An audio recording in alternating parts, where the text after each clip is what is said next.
Fixing my Tesla doesn't cost any more than a Chevy, right? No, it doesn't. Does the bodywork on a Tesla just cost a ton of more money to fix than just a regular car out there? Hi, my name's Jerry Heasley. I've been an auto journalist for 38 years. Do you have to go to a Tesla-approved body shop to get your Tesla bodywork done? I didn't. I went to a local body shop just down the street from where I live. It's called Southwest Collision, the best little body shop in Texas. And I want to show you a Tesla that needed body work. That's all going to be replaced anyway, right? Well, yeah. The cover. And I want to go through the process, what it cost, what the labor was, what the parts were, and compare it to some other cars. So what are we doing, Brig? Well, we're fixing to take it out and sand on it and get it prepared. So this is the bumper cover you got from Tesla? Yes, sir. So what do you think of people that say a Tesla's so expensive to fix? And I think you'll be surprised with the outcome. Same paint, same sealer, same clear. Is it difficult for an independent body shop to get parts for a Tesla? Like this upper impact bar, also known as a bumper? Or this fender liner? So what do you call this? Fender liner. What about the bumper cover that Brig Martinez is painting here in the paint booth? Is that Tesla part hard to get? You think Tesla just holds these parts back and reserves them only for their Tesla-approved body shops? Well, it was a little bit difficult because they only communicate through email, so you cannot use a phone. But once I made contact, no, it wasn't that difficult, no. Tesla advised me to go to their website to find a Tesla-approved body shop, and that would have been fine, but the closest one was 250 miles away. Are Tesla body parts super expensive like this front bumper cover? Is the labor a lot higher because the cars are electric and they're built so much differently? What else can explain accounts of $10, $20, even $30,000 for a Tesla for what looks like a $2,000 repair on a Ford or a Chevy, or just about any other normal car with an internal combustion engine? Is there a conspiracy at work here?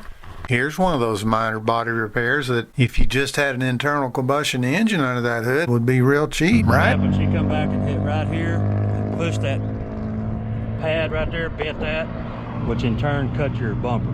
On this electric car, hey, look out, is this going to be 30 grand? We doggies, we got to replace that inner fender liner and the bumper cover and the structural part of the steel bumper underneath. Fixing my Tesla doesn't cost any more than a Chevy, right? No, it doesn't. Can you show us some prices? Yeah, we had done some comparisons in here. I had printed some out along with your estimate and compared it to some of the domestic cars, some low end, some high end. The only ones that really showed a difference was imports such as Jaguar and Mercedes-Benz. That ended up being about probably 30-40% higher. But yours as a Tesla, as far as the parts cost and labor and everything, was really comparable to any domestic. So what's the parts my car needs? It was a front bumper cover and what we call an impact bar, which is really the steel bumper back behind the plastic bumper, and the left fender liner, which is your splash shield that keeps water from splashing up on the inner components. So here's the estimate on the 2014 Tesla Model S P85D. Parts and labor total $1,600.55. What if we had the same damage to a 2018 Chevy Malibu LT1? The cost of repair for parts and labor is $1,769.81, or almost $200 higher. Mike also did an estimate for a 2017 Dodge Journey, $1,471.44. A 2015 Ford Mustang GT, $1,492.97. You get the idea. But get into one of these expensive cars like this Mercedes-Benz 550, and parts go from $863 on the Tesla to $2,392 on the Mercedes. And the total bill more than doubles to $3,271.75. Okay, so the bumper cover has been painted. Brig is through with that work. And so Chuck's about to start disassembly. He's going to take off the bumper cover and get back behind there to the steel impact bar. And then he'll also take out the fender liner. There'll be a lot of clips and a lot of bolts probably. Yeah, there's going to be lots and lots of... What? You got a lot of covers, protective covers. All these body parts are held on with clips and bolts. Now we'll just start taking them out. There's about a bunch of them, it looks like. Just like any other late model car he works on. So no surprises there. We're going to put all brand new ones back. These kind we carry. And they break. You got 4 motors, right? Yeah. 2 motors. 2? Yeah, one in the front, one in the back. Oh, okay.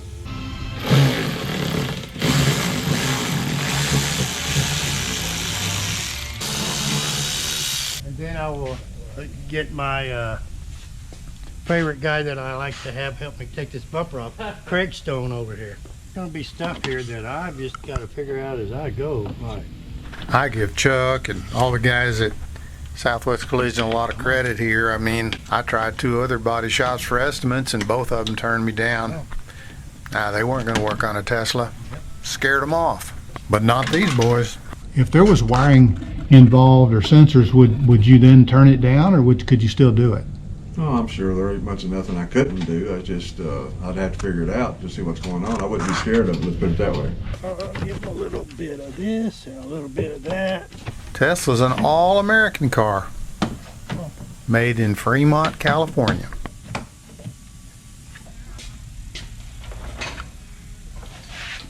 That front bumper cover contains a number of components that will be taken off and reused in the new front bumper cover. It's got a lot of stuff in there. Oh, that's got to transfer, because I think all we got is the cover. So that vent opens and closes? Yeah. There's an electric motor that runs it. These are your lights, your LED lights. Yeah, looking over here at this damage, let's just look at it here. Right here, now. We got to look at that back there, too. So we got real lucky that it didn't hurt this trap door system for the air intake? Right. Yeah, and it looks like all this is okay. It broke it loose. Here's the sensors. There's 2. One over here. Got side ones, it looks like. So there's 6 of them? Yeah. 1, 2, 3, 4, 5, 6. Okay, now how can we tell the sensors are good? Just they didn't look like nothing's happened to them. Well, they're usually marred up if they're bad. Would have had a code on the dash. So Mike showed up just in time to tell us about the codes. There were no codes in my dash, so the sensors were okay and everything worked. My autopilot, everything. But he brought his camera to take a picture of a part we needed. Well, this piece should be 2. So we did have one more part we needed to order. The driver's side headlight. And this headlight's okay, but it's a little bit floppity because that's broke off of it right there. Where it's broken off? Let me get around here and see. See it? Broke off right here? Oh, right there. That should be connected there. Yeah, it should be up there like that. What's the situation on getting parts in on this? Well, they won't take telephone calls, so I have to email it in, and then they will overnight it after they receive payment. So I'll just have to get with Tesla here in just a minute. Well, see, the shop that I went to, a Tesla approved shop, but it was 250 miles away. And I asked them how long it would take, and they said, well, we won't order parts until we get it completely apart. And then it's going to take at least a minimum of 3 weeks to get the parts. And I said, I don't want to leave it sit here apart In a different town. at 250 miles away, wait a minimum of 3 weeks when I Yeah. could keep driving it. Yeah. So y'all have saved me being able to drive my car for a month or so. Yeah. And I love my Tesla. Yeah. So Yeah, and hopefully he'll have that headlight in a short amount of time. Understand that if Chuck put the car back together before the headlight arrived, he would have to take it back apart to install the new headlight, which is what they call in the industry a redundancy of work. That you want to avoid. So he retrieved the bumper cover that Brig had finished and had plenty of work to do transferring the parts over. Transfer all that stuff over. Because that new bumper that came in has been painted, but it's just bare bumper. I'm trying to put some of this stuff on there. So Chuck removed the components from the damaged bumper cover. Normally I do this with power, but since it's a Tesla, I'm gonna do it by hand. The old school, before they had power. I wasn't able to be on site when they installed the I'm gonna go through here. headlight that arrived on time or the new steel bumper. And this little fella, I'm not sure where it's going to go through at. Let's just set it down there for a minute. Let me figure out where this is going to come through at. Sorry, Freddie. I remember. I see where it goes. But Chuck, when I came back, had already installed all the components from the old bumper cover to the new bumper cover, and I got to see this composite go back on the car and Yay. finish up. Southwest Collision in Pampa, Texas finished the Tesla body repair and did a great job.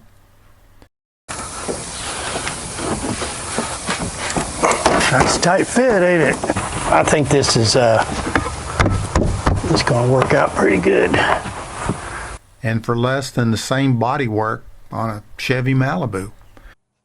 Of course, if the body work had involved electronics, a Tesla approved body shop in all likelihood would have been necessary, which I hope will change because just about every new car has electronic sensors these days and body shops can fix them.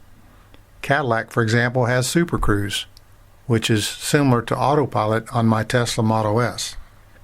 I think Tesla wants to hold down insurance costs on their cars and makes the body parts much cheaper than cars in its price class. Was it any harder to do the Tesla? No. No, it wasn't too bad. Not too bad at all. So what do you think of people that say a Tesla's so expensive to fix? Well, their guys wear nicer shirts than we do, I guess. Southwest Collision had a barn find in the main part of their body shop.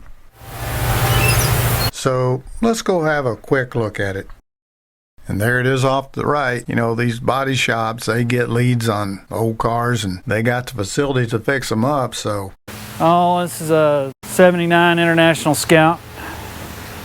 It's one a friend gave me that we used to ride in the early 80s. Trying to get it running again. This is your car? Yeah, it's mine by way of gift. People are restoring these little Scouts and they're kind of a hot item now.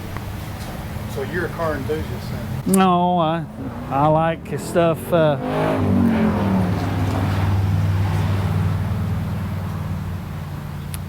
I don't know how much of an enthusiast. I just end up with stuff and keep it.